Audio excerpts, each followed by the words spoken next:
18 दिवसाच्या अखंड युद्धानंतरही अर्जुनाचा रथ सही सलामत कसा बरं होता? कुरुक्षेत्रावरील युद्धाचा 18वा शेवटचा दिवस नुकताच संपला. आकाशात धूर पसरला होता. शस्त्रांचा कडकडाट थांबला होता. पृथ्वी रक्ताने माखली होती. युद्ध संपलं होतं. पांडव जिंकले होते आणि कौरव हरले होते. पण चहूकडे आनंद नसून होती फक्त शून्यता. शेवटी श्रीकृष्णांच्या आग्रहास्तव अर्जुन आधी रथामधून खाली उतरला. पाठोपाठ श्रीकृष्णही उतरले आणि एका क्षणात रथाने पेट घेतला. हे चित्र बघून अर्जुन हादरला आणि त्याला आठवलं की भीष्म, कर्ण, अश्वत्थामा यासारख्या अनेक महारथींनी अतिशय अवजड शस्त्र वापरून जसं ब्रह्मास्त्र, अग्निस्त्र, नारायणास्त्र त्यांचा रथ नष्ट करायचा प्रयत्न केला.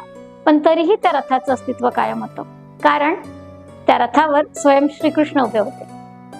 हे बघून अर्जुनांचे डोळे पाणावले. ते कृष्णांच्या पायी नतमस्तक झाले. त्यावर कृष्ण म्हणाले, हे अर्जुना, मी काहीच वेगळं केलं नाही. मी फक्त माझ्या धर्माचं रक्षण केलं. तर मित्रांनो, तुम्ही कुठल्याही स्ट्रेसमधून, फेल्युअरमधून, सेल्फ डाऊट मधून किंवा प्रेशरमधून जात असाल आणि सुखरूप जात असाल तर लक्षात घ्या, तुमच्यासोबतही कृष्ण असतील.